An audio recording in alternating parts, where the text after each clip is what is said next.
जब आपकी वेबसाइट किसी टॉप 3 या टॉप 5 रैंक्स में आ जाती है तो उसका आपको एडवांटेज क्या होगा? एसईओ की टाइप्स कितनी हैं? और जो गूगल का सर्च इंजन है, इसका जो एल्गोरिथम है ये किस तरह का, ये वर्क किस तरह करता है? तो ये सारी चीज़ें हम जानेंगे आज के इस लेक्चर में। तो स्टार्ट करते हैं, व्हाट इज़ एसईओ? में से बहुत से लोगों को पता होगा कि एसईओ एब्रिविएशन होती है सर्च इंजन ऑप्टिमाइजेशन की। मतलब आसान लफ्ज़ों में ये तो चलो एब्रिविएशन होगी, इसकी जो डेफिनेशन या आसान अल्फाज में अगर मैं आपको समझाऊँ कि अपनी वेबसाइट को गूगल पर रैंक करवाना। होता ये है कि फर्ज़ करें अगर मेरा डिजिटल मार्केटिंग से रिलेटेड एक बिज़नेस है, ऑब्वियसली मैंने उसकी एक वेबसाइट भी बनाई होगी, तो मैं ये चाहूँगा कि जब मेरा यूज़र डिजिटल मार्केटिंग से रिलेटेड कुछ भी सर्च करे, तो मेरी वेबसाइट गूगल के सर्च इंजन रिज़ल्ट पर शो हो। टॉप 3 में, टॉप 5 में, पहले पेज पे, लास्ट में शो हो। ठीक है? इसको हम कहते हैं सर्च इंजन ऑप्टिमाइज़ेशन, जिसकी मैं आपको एक एग्ज़ाम्पल भी करके दिखा देता हूँ। उम, फॉर एग्ज़ाम्पल ये मेरा गूगल का सर्च इंजन है और यहाँ पे जिस तरह मैंने लिखा है, best digital marketing course in Lahore. अब ये देखें, अब मैं एक यूज़र हूँ, मैंने ये सर्च किया कि best digital marketing course in Lahore, तो मेरे सामने कुछ रिजल्ट्स आए। इनमें पहली वेबसाइट आई आईआईडीई, मतलब Indian institute of digital marketing. फिर नंबर 2 वेबसाइट भी इन्हीं की है, Indian institute of digital education की। फिर अगली वेबसाइट आई बाबरूज और उसके बाद पीएनवाई ट्रेनिंग्स। अब इस डेफिनेशन और इस एग्जाम्पल के बाद हम लोगों को, जिनको नहीं भी पता होगा एसईओ का, एक बात तो समझ आ गई कि जो नंबर 1 पे ये नंबर 1 और नंबर 2 पे ही इंडियन जो इंस्टीट्यूट की वेबसाइट आ रही है, इसका मतलब है कि Indian institute of digital education की जो एसईओ है, वो बाबरूज डॉट कॉम की एसईओ से बेहतर हुई हुई है। ये रैंडमली आपको रिजल्ट शो नहीं होते। मतलब ये ऐसे नहीं कि गूगल का एम ही दिल किया तो उसने कहा कि चलो अभी के लिए मैं डबल आईडी को नंबर 1 और नंबर 2 पे कर लेता हूँ और बाबरूज को उसके मैं नीचे रख लेता हूँ। या उसने एम ही नहीं सोचा कि मैं पीएनवाई ट्रेनिंग्स को बाबरूज के नीचे रख देता हूँ और अगली दफ़ा आप सर्च करें या कुछ मिनट बाद सर्च करें तो ये उसके ऊपर आएगा। ये रैंडमली नहीं होता। इसका मतलब है कि इनके पीछे कुछ वर्किंग हो रही। उस वर्किंग को हम कहते हैं सर्च इंजन ऑप्टिमाइजेशन। इसका मतलब है कि जो बाबरूज डॉट कॉम की जो एसईओ है, वो पीएनवाई ट्रेनिंग्स की एसईओ से बेहतर है। दैट्स व्हाई वो नंबर 6 पर है और ये नंबर 7 पर है। तो ये तो बात होगी कि एसईओ होती क्या है। ठीक है, तो मैंने आपको सिंपली बता दी एसईओ होती क्या है। अभी हम इस पूरे कोर्स में ये अब सारा काम ही इसी के ऊपर है ना। अब ये तो समझ आ गया कि ये चीज़ है क्या, लेकिन अब इसको करना कैसे? अब हमने इस कोर्स में सीखना है। फिर हमने पूछा फिर हमने ये बताया आपको कि इसका मकसद क्या होता है और इसके एडवांटेजेस होते क्या हैं। देखिए, मकसद बेसिकली इसका ये होता है कि मैं जैसे एक यूज़र हूँ, मैंने यही इसी में एग्ज़ाम्पल को लेके चल रहा हूँ। मैंने ये सर्च किया। जब मैंने ये सर्च किया और मेरे सामने ये रिज़ल्ट शो हो, तो क्या मैं कभी एंड तक नीचे जाऊँगा? यूँ करते, करते, करते और फिर मैं ये 10 पेजेज़ में से इनमें से किसी एक पेज को सिलेक्ट करूँगा? नहीं। मैं इन्हीं में से किसी एक लिंक को सिलेक्ट कर लूँगा। मोस्ट प्रोबेबली नंबर 1, नंबर 2 या हद होगी तो नंबर 4 तक मैं चला जाऊँगा। क्योंकि मोस्ट प्रोबेबली आपको पहले 3 से 4 लिंक्स में ही अपना जो आपके जो रिक्वायर्ड रिज़ल्ट होता है, आपका जो डिज़ायर्ड रिज़ल्ट होता है या जो क्वेरी होती है, वो आपको मिल जाती है। तो आप कभी भी नीचे नहीं जाते। वो बहुत ही रेयर केसेज़ होते हैं। अब यहाँ से ये बात तो समझ आ गई कि इसका बेसिकली मकसद ये है कि जिसकी टॉप 5 में टॉप 5 रैंकिंग में जिसकी वेबसाइट आ गई, उसको बहुत ज़्यादा चांसेस हैं कि लोग उसकी वेबसाइट पे क्लिक करें। उसकी वेबसाइट पे जब क्लिक होगा, तो इट मीन्स उसकी वेबसाइट पे ट्रैफ़िक आएगी। तो इसका मतलब ये है कि हमारा एसईओ करने का मकसद ये होता है कि हमारे पास ज़्यादा से ज़्यादा जो ट्रैफ़िक है, वो जनरेट हो। और अगली हेडिंग जिस तरह मैंने बताई थी कि एडवांटेजेस ऑफ हाई रैंकिंग, तो इसके एडवांटेजेस यही होते हैं कि जितनी ज़्यादा ट्रैफ़िक आएगी, उतने ज़्यादा चांसेस होंगे कि आपकी जो सेल्स हैं, वो जनरेट हो। तो आसान अल्फाज में मैं ये बात कह सकता हूँ कि अगर आपकी एसईओ अच्छी हुई भी हो, तो this thing is directly proportional to your sales. क्योंकि आपकी सेल्स कब जनरेट होगी कि जब आपका जो रिज़ल्ट है, सॉरी, जो आपकी जो वेबसाइट है, वो टॉप 3 या टॉप 5 में नज़र आएगी। अगर तो आपकी वेबसाइट छठे, 7वें, 9वें, 10वें पेज पे है, तो फिर बहुत ही कम चांसेस हैं। क्योंकि कोई भी यूज़र यहाँ पे जाता नहीं है ना, इट्स अ ह्यूमन नेचर।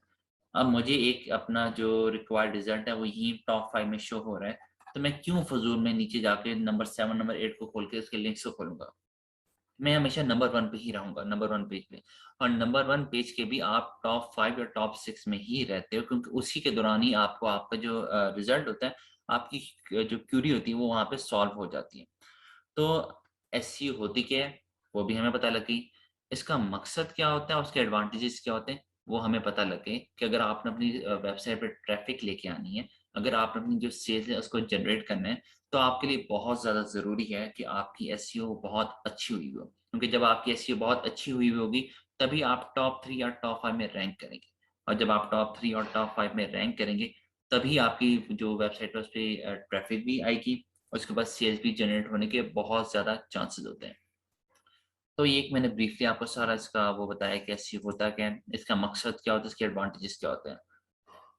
अच्छा, अब हमने देखना है कि एसईओ की टाइप्स कितनी किस्म की होती हैं। आज से कुछ अर्सा पहले एसईओ की सिर्फ 2 टाइप्स होती थी, ऑफ पेज और ऑन पेज। लेकिन अब रिसेंटली कुछ महीना पहले या साल डेढ़ साल पहले इन्होंने कहा कि नहीं, एसईओ की 3 होती हैं टाइप्स। पहले ऑन पेज के अंदर ही टेक्निकल एसईओ को उन्होंने मर्ज किया होता था। लेकिन अब इन्होंने कहा कि नहीं, ऑन पेज अलग होती, ऑफ पेज अलग है, और टेक्निकल एसईओ वो अलग चीज़ होती है। अभी भी बहुत से लोगों को ये कन्फ्यूजन होती है कि ऑन पेज और टेक्निकल एसईओ एक ही चीज़ होती है। इसका मैं थोड़ा-सा आपको ब्रीफली बता दूँ इनका डिफरेंस क्या होता है। आगे जाके तो हम हर चीज़ बहुत डिटेल में पढ़ेंगे इंशाल्लाह। अभी मैं यहाँ पे अगर किसी को कन्फ्यूजन है वो मैं क्लियर आउट कर देता हूँ। देखिए, ऑन पेज जो हमारी होती है ना, वो होती है एक वेब पेज के ऊपर। अगर मैंने एक वेबसाइट बनाई है, मैं बल्कि आपको यहीं इसकी गूगल के थ्रू ही एक प्रैक्टिकल एग्जांपल से समझा देता हूँ। फॉर एग्जांपल मैं खोलता हूँ पीएनवाई ट्रेनिंग्स, एक ये वेबसाइट है। ठीक है, देखिए ये एक वेबसाइट है, और इसके अंदर जो भी मैं चीज़ खोलूँगा वो उसके वेब पेजेज़ होंगे। ओके? जब आप किसी एक वेब पेज के ऊपर काम करते हैं, फॉर एग्जांपल मैं यहाँ मार्केटिंग से खोल लेता हूँ content writing, the power of content writing, ये इनकी वो उसका कोर्स का नाम है। अब इस कंटेंट में मैं कुछ भी अगर चेंजेस करता हूँ, तो वो सिर्फ चेंजेस इस वेब पेज की हद तक होगी। उसका इफ़ेक्ट आपकी पूरी वेबसाइट पर नहीं आएगा। तो जब आप सिर्फ़ और सिर्फ़ काम जो है वेब पेज के ऊपर करते हो, किसी कीवर्ड के ऊपर करते हैं, कंटेंट के ऊपर करते हैं। ऑब्वियसली अब ये तो नहीं है ना कि the power of content writing का जो मैंने कंटेंट लिखा हुआ है, इन्होंने जो कंटेंट लिखा हुआ है, वो अभी लिख ले तो अगले 5 महीने या अगले 5 साल तक ही रहेगा। ऑब्वियसली वो अपडेट होता रहेगा। तो जब भी इसमें लोग चेंजेस करेंगे, इस कंटेंट में चेंजेस करेंगे, चाहे इसके वो कीवर्ड्स में चेंज करें, चाहे इसकी वो डिस्क्रिप्शन या कंटेंट में किसी भी किस्म का कोई चेंज करें, तो वो चेंज सिर्फ़ इस वेब पेज पर आएगा। उसका ताल्लुक उस वेबसाइट से नहीं होगा। तो ऑन पेज और टेक्निकल एसईओ में जो सबसे बड़ा मेन डिफरेंस होता है ना, वो यही होता है कि जो टेक्निकल एसईओ का जो चेंज होता है वो पूरी वेबसाइट के लिए होता है। जो ऑन पेज के ऊपर जो आप चेंजेस करते हैं, ऑन पेज जो होती है वो होती है इंडिविजुअल के लिए, और जो टेक्निकल एसईओ होती है वो कलेक्टिव होती है, मतलब वो पूरी वेबसाइट के ऊपर होती है। कि अगर आपने अपनी कोई जो गूगल सर्च कंसोल में अपनी जो वेबसाइट है,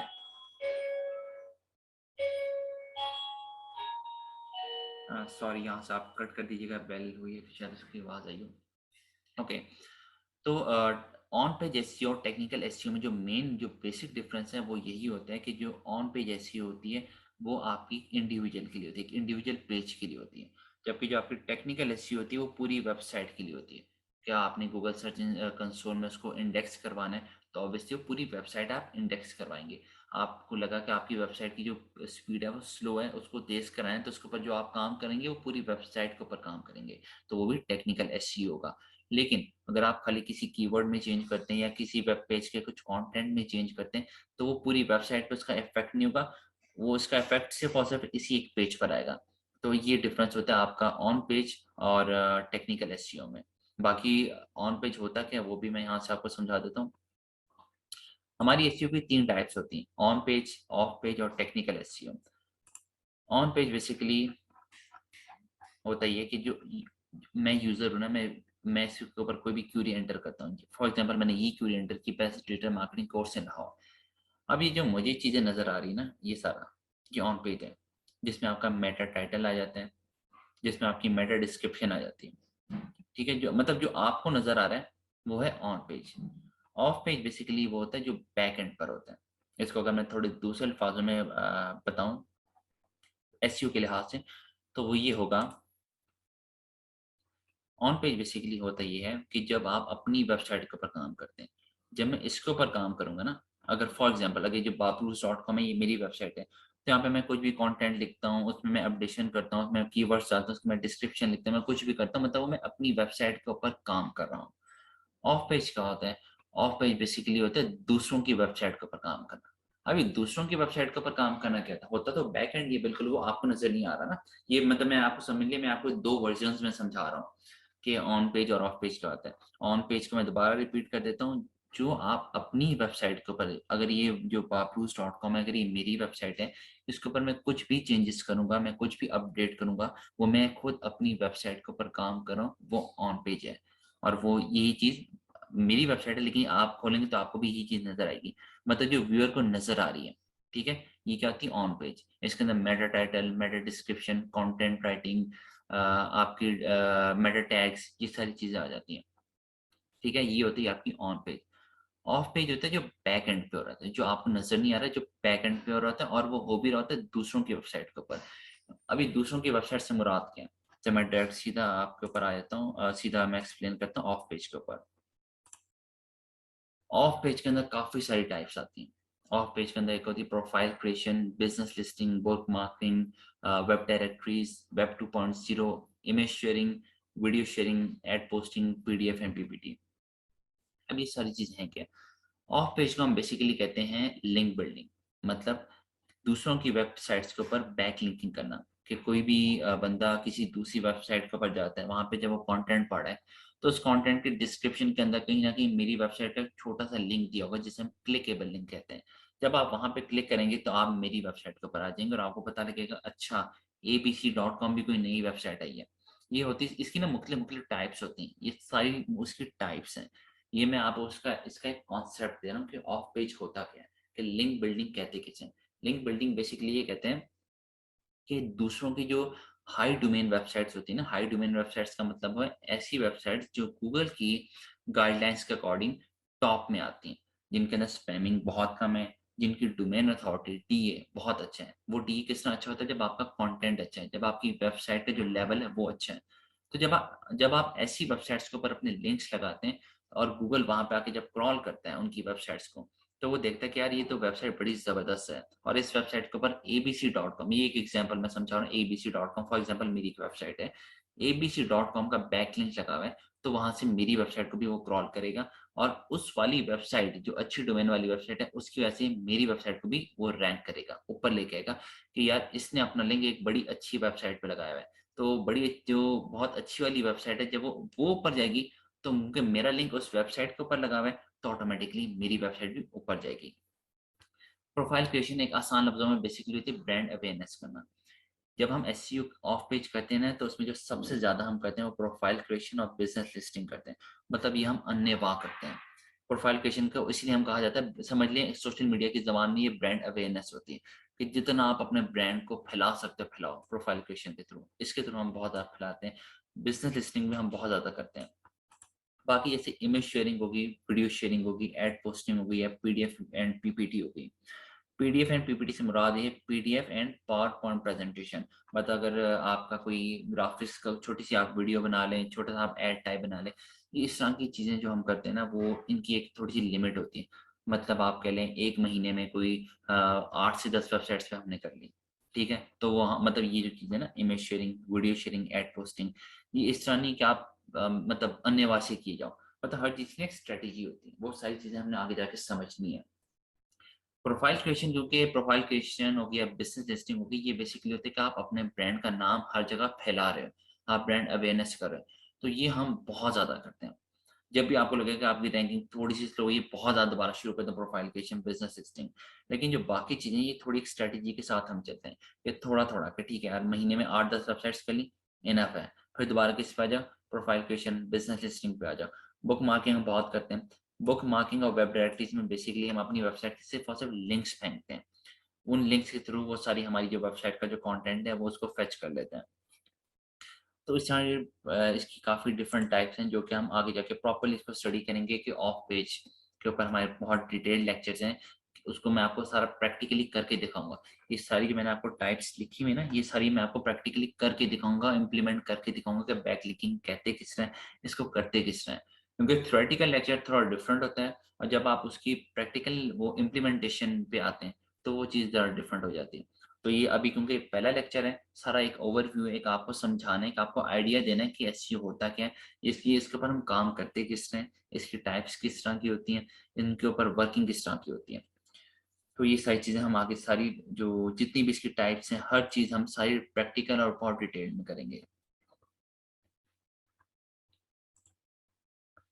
व्हाट इज एसईओ? हमें पता लग गया एसईओ होता कि अपनी वेबसाइट को गूगल की उसमें रैंक करवाना, गूगल के सर्च इंजन में रैंक करवाना। इसका मकसद और इसके एडवांटेज क्या होते हैं कि ताकि हमारी जब जो वेबसाइट है वो ऊपर टॉप 3 या टॉप 5 में रैंक करें, तो हमें ज़्यादा से ज़्यादा ट्रैफिक वो वहाँ पे हमारी वेबसाइट पर आए। जब ज़्यादा से ज़्यादा ट्रैफिक हमारी वेबसाइट पे आएगी तो काफ़ी ज़्यादा चांसेस हो जाएंगे कि हमारी जो सेल है वो जनरेट हो। इसकी टाइप्स कितनी है वो हमने देख ली कि एक ऑन पेज होती है, एक ऑफ पेज होती है, एक टेक्निकल एसईओ होती है। टेक्निकल एसईओ शायद मैं आपको सही नहीं बता सका, मैं आपको दोबारा बता देता हूँ। टेक्निकल एसईओ में सारी चीज़ें आती हैं कि जब आप एक वेबसाइट बनाते हैं ना, तो ऐसा नहीं कि मैंने वेबसाइट बना दी उसके बाद मैंने ऑन पेज और ऑफ पेज एसईओ बेहतरीन किस्म की कर दी और बात खत्म हो गई। नहीं, मैं जितनी मर्जी अच्छी उसके ऊपर एसईओ कर लूँ, जब तक मैं खुद जाके गूगल की डायरेक्टरी में, गूगल की उसके अंदर गूगल सर्च कंसोल में अपनी वेबसाइट को सबमिट नहीं करवाऊंगा, तब तक मेरी जो वेबसाइट है वो गूगल की हिस्ट्री में सेव ही नहीं होगी। फिर चाहे आप hamzamansoor.com अगर मेरी एक वेबसाइट है उसको आप खुद भी टाइप करके सर्च करें तो वो आपको शो नहीं होगी। इसे कहते हैं हम टेक्निकल एसईओ कि अपनी वेबसाइट को गूगल की डायरेक्टरी में, गूगल की हिस्ट्री में सेव करवाना। या फिर अगर आपकी वेबसाइट से रिलेटेड कोई भी इश्यूज आते हैं, टेक्निकल इश्यूज, कि आपकी जो वेबसाइट की स्पीड है वो स्लो है, वो से इतना लोड होने में बहुत टाइम लगाती है, तो हम सारी जो जो चीज़ें जो फॉल करती हैं वो टेक्निकल एसईओ की कैटेगरी में फॉल करती हैं। इसको अभी हम बहुत डिटेल में सीखेंगे। सारी चीज़ें हमने बहुत डिटेल में सीखनी है कि ऑन पेज एसईओ पे काम किस तरह से होता है, ऑफ पेज एसईओ पे जितनी भी टाइप्स हैं उनके ऊपर हम काम किस तरह करते हैं प्रैक्टिकली। टेक्निकल एसईओ को हम मतलब टेक्निकल एसईओ में हम अपनी वेबसाइट को रैंक किस तरह कर सॉरी उसको गूगल की हिस्ट्री में या इंडेक्स में सेव किस तरह करवाते हैं, वो सारा हमने प्रैक्टिकली सीखना है। अच्छा, इस आखिरी चीज़ है इसमें इस लेक्चर की कि how Google search engine works. जो गूगल का सर्च इंजन है ये काम किस तरह करता है, इसका जो एल्गोरिथम है ये किस तरह का है, ये बड़े मजे की चीज़ है, ये हमने सीखनी है। ये आपके सामने एक डायग्राम आ रही है, इसमें मैं आपको चंद चीज़ें हाईलाइट कर देता हूँ। देखिए ये यूज़र है, ये आप हो या मैं, जिसने कोई ना कोई क्वेरी सर्च करनी है। ये इंटरनेट है, इंटरनेट कह लें, वेबसाइट कह लें आप इसको। और ये है क्रॉलर और स्पाइडर। ये क्रॉलर और स्पाइडर क्या होता है? जिस तरह मैंने आपको शुरू में बताया है कि जब मैं आपको रैंकिंग दिखा रहा था कि पीएनवाई ट्रेनिंग जो babruz.com वेबसाइट है उसकी नीचे आ रही है।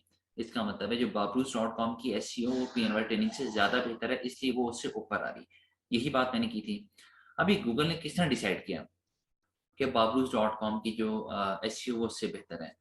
वो बेसिकली गूगल के ना क्रॉलर्स होते हैं, जिसे आप स्पाइडर भी कहते हैं, ये दोनों एक ही चीज़ होती हैं। ये जो क्रॉलर और स्पाइडर होते हैं ना, ये आपकी इंटरनेट में जितनी भी वेबसाइट्स हैं उन सब पे जाके क्रॉल करते हैं, उन सब पे क्रॉल करते हैं, उनकी वेबसाइट्स के कंटेंट को देखते हैं। उसकी जो वेबसाइट की जो बैक एंड पे जो आप जिससे आप कह लें सोर्स फाइल होती है ना जिसपे कोडिंग वगैरह सारी होती है, उसको बेसिकली क्रॉल करते हैं और ये समझने की कोशिश करते हैं कि ये वाली वेबसाइट कौन सी कैटेगरी की। आई मीन क्या ये जो वेबसाइट है ये डिजिटल मार्केटिंग की है, ये मूवीज की वेबसाइट है, ये स्पोर्ट्स से रिलेटेड वेबसाइट है, ये किससे रिलेटेड वेबसाइट है, उसको बारी-बारी आके क्रॉल करते हैं। अभी एक मैंने भी आपको बैकलिंकिंग का ज़िक्र किया। फॉर एग्ज़ाम्पल आपका जो गूगल का क्रॉलर है, गूगल का जो स्पाइडर है, वो क्रॉल करते हुए एक वेबसाइट पर आया, ठीक है? उस वेबसाइट पे हो सकता है मैंने बैकलिंकिंग की हो अपनी वेबसाइट abc.com, ये एक एग्ज़ाम्पल समझाने के लिए। या चलो इसका उसको आप कह लें hamzamansoor.com, जो मेरी एक अपनी वेबसाइट मैंने फ़र्ज़ कर लें मैंने एक बनाई हुई है ऐसी, ठीक है? तो वहाँ पे अगर hamzamansoor.com का उस वेबसाइट के ऊपर लिंक लगा होगा, तो जब ये क्रॉलर उस वेबसाइट पे क्रॉल करते हुए आएँगे, वहाँ पे जब मेरा लिंक लगा होगा, उस पे उसके थ्रू वो मेरी वेबसाइट पे आ जाएँगे।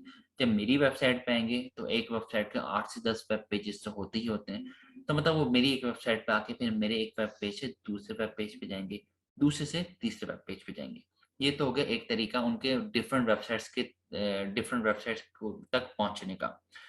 गूगल कहता है इससे हो सकता है हमें काफ़ी टाइम लग जाए, ठीक है? अगर मतलब मैंने अपनी जो वेबसाइट है वो गूगल की हिस्ट्री में सेव ही नहीं कराई हुई, मैंने सिर्फ बैकलिंकिंग की हुई है। तो हो सकता है जिस वेबसाइट के ऊपर मैंने बैकलिंकिंग की हो, गूगल का क्रॉलर उस वेबसाइट पे पहुँचे ही बहुत लेट। जब वो वहाँ पहुँचेगा तभी तो मेरे लिंक पे आएगा ना, क्योंकि मैंने वहाँ पे अपना लिंक छोड़ा हुआ है। तो गूगल कहता है उसका बेहतरीन हल यही है कि आप गूगल सर्च कंसोल में जाके अपनी वेबसाइट को हमारी इंडेक्स में सबमिट कराओ, ताकि हमें पता हो कि हाँ यार hamzamansoor.com एक वेबसाइट है और हमने अपने स्पाइडर्स को उस वेबसाइट पे भेजना है। तो ये होता है सेकंड मेथड। तो यही मैंने आपको टेक्निकल एसईओ में बताया था कि जब आप एक वेबसाइट बनाते हैं, आपने सबसे पहले क्या करना होता है, उसको गूगल सर्च कंसोल में जाके अपनी वेबसाइट को सेव करवाना होता है। आपने गूगल को बताना होता है कि यार मैंने एक नई वेबसाइट बनाई बनाई है, इसको आप अपनी हिस्ट्री में सेव कर लो। ताकि अगर मेरी hamzamansoor.com जो वेबसाइट है, अगर वो डिजिटल मार्केटिंग से रिलेटेड वेबसाइट है, जब मैं उसको गूगल की हिस्ट्री में सेव करवा लूँगा, तो वो यहाँ सेव हो जाएगी। जब कोई भी बंदा डिजिटल मार्केटिंग से रिलेटेड कोई चीज़ सर्च करेगा, तो गूगल को पता होगा कि hamzamansoor.com भी एक वेबसाइट है, लाखों करोड़ों वेबसाइट्स के अंदर जो डिजिटल मार्केटिंग की वेबसाइट होती है। अब अच्छा, ये मैं आपको इसकी वर्किंग बता रहा था कि जब क्रॉलर आके यहाँ पे स्पाइडर आके क्रॉल करते हैं, वो देखते हैं कि अच्छा कौन-सी वेबसाइट कौन-सी कैटेगरी की है। क्या वो स्पोर्ट्स से रिलेटेड है? क्या वो न्यूज़ से रिलेटेड है? क्या वो म्यूज़िक से रिलेटेड है? वो सारा डेटा इधर अपने लोकल सर्वर में फेंक देते हैं। जब वो लोकल सर्वर में आता है, ये एक ऑर्गेनाइज्ड डेटा नहीं है। यहाँ पे न्यूज़ वाला भी पड़ा है, यहाँ पे स्पोर्ट्स का भी पड़ा हुआ है, यहाँ पे मूवीज़ का भी पड़ा हुआ डेटा है, यहाँ पे म्यूज़िक का भी पड़ा हुआ है।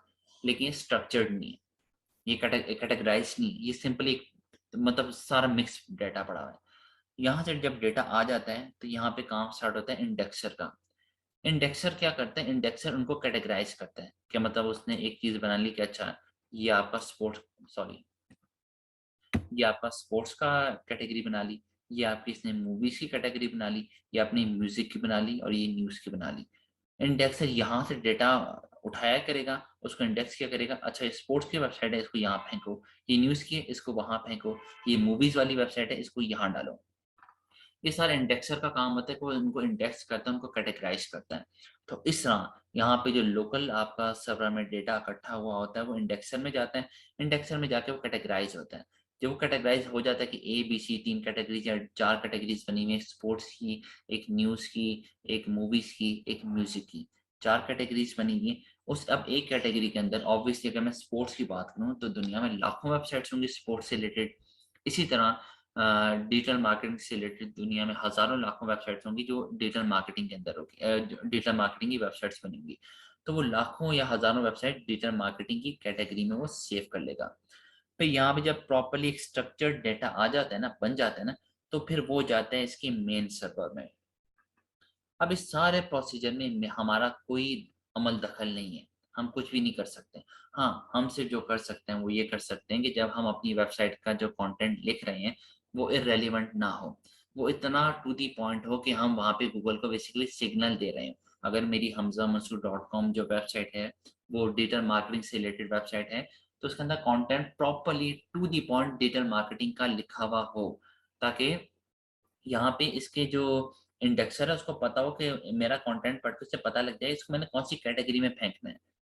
ये ना हो कि वो इर्रेलेवेंट कंटेंट हो, मिस कंटेंट हो, कि उसको इंडेक्सर को भी समझना है कि इसमें स्पोर्ट्स का भी ज़िक्र हुआ है, इसमें मूवीज़ का भी ज़िक्र हुआ है, लेकिन जो वेबसाइट है वो ज़्यादा डेटा मार्केटिंग का कंटेंट शो करी, तो ये वेबसाइट है किससे रिलेटेड?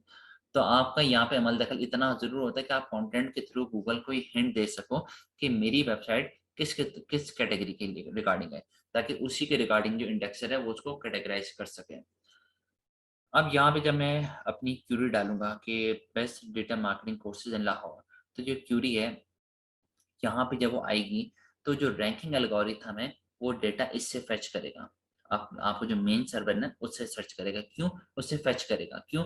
यहाँ पे जो सारा डेटा है, वो कैटेगराइज़ होगा, वो स्ट्रक्चर्ड डेटा होगा। यहाँ पे मूवीज़ की अलग कैटेगरी है, डिजिटल मार्केटिंग की अलग कैटेगरी बनी हुई है, स्पोर्ट्स और न्यूज़ की अलग-अलग कैटेगरी बनी हुई है। तो रैंकिंग एल्गोरिथम ये देखेगा कि अच्छा, जो यूज़र ने क्यूरी क्या सर्च की, डिजिटल मार्केटिंग से रिलेटेड क्यूरी सर्च की। तो वो यहाँ पे फ़ौरन विदिन सेकंड यहाँ पे उसकी क्यूरी को फेंकेगा और यहाँ से वो विदिन नैनो सेकंड जो सारे जो डेटा है, वो यहाँ से निकाल के इसको देगा कि ये सारा डेटा है डिजिटल मार्केटिंग से रिलेटेड। उसमें स्पोर्ट्स, मूवीज़, म्यूज़िक का डेटा नहीं आएगा। अब रैंकिंग एल्गोरिथम का काम क्या है?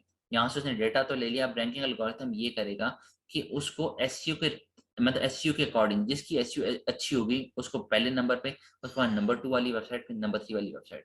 मतलब रैंकिंग एल्गोरिथम अपने SERP search engine result page के ऊपर रैंकिंग वाइज़ एसईओ की बेहतरीन जिसने एसईओ अच्छी की होगी, उसके अकॉर्डिंग रैंक करते हुए यूज़र को उसका रिजल्ट शो करेगा। तो जिसकी ऑब्वियसली एसईओ अच्छी होगी, जिसने of page, on page, technical SEO तीनों पे अच्छे तरीके से, अच्छे अंदाज में काम किया होगा, ऑब्वियसली उसकी नंबर 1 पे रैंकिंग वेबसाइट शो हो रही होगी, उससे कम वाले की नंबर 2 पे और उससे कम वाले की नंबर 3 पर। तो ये एक सारा प्रोसीजर ही आपको सारा समझाने की कोशिश की मैंने कि जो सर्च इंजन का जो एल्गोरिथम है वर्क किस तरह करता है। वो पहले यहाँ पे एक वेबसाइट्स होती है, वहाँ पे क्रॉलर आके क्रॉल करता है, उसके कंटेंट को पढ़ता है, वो देखता है अच्छा ये कौन सी ये जो है वेबसाइट्स हैं कौन-कौन सी क्रॉल कर ली, उनका सारा का डेटा यहाँ पे लोकल सर्वर में फेंकता रहता है।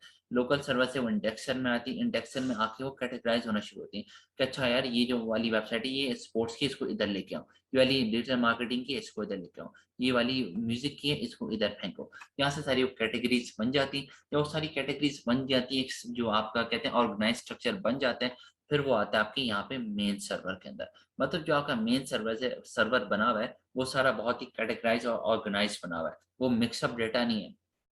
और हमारे यहाँ पे काम कितना होता है कि हमने एक तो एसईओ अच्छी करनी है ताकि रैंकिंग एल्गोरिथम के अंदर हमारी टॉप 3 या टॉप 5 में एटलीस्ट वेबसाइट ज़रूर आए। और दूसरा हमने कंटेंट टू द पॉइंट लिखा हुआ हो, ताकि यहाँ पे आके से कन्फ्यूजन ना हो गूगल के स्पाइडर्स को, क्रॉलर्स को, कि जो आपका ये जो आपकी वेबसाइट है, ये है कौन-सी कैटेगरी में हमने फॉल करनी है। इसको कौन-सी कैटेगरी के अंदर हमने फेंकना है, ताकि जब यूज़र हमें कोई भी सवाल पूछे तो हम उसको वो वाली कैटेगरी उठा के दें। तो ये सारा था कि गूगल का जो सर्च इंजन है वो वर्क किस तरह करता है।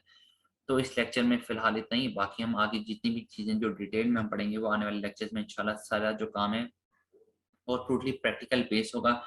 यहाँ पे मैं गूगल के ऊपर सारा करके दिखाऊँगा कि ऑन पेज को हम कैसे करते हैं, ऑफ पेज को हम कैसे करते हैं, टेक्निकल एसईओ में हम क्या-क्या चीज़ें आती हैं उनको करते कैसे हैं। तो आज के लेक्चर के लिए इतना ही, मिलते हैं हम रिपीट।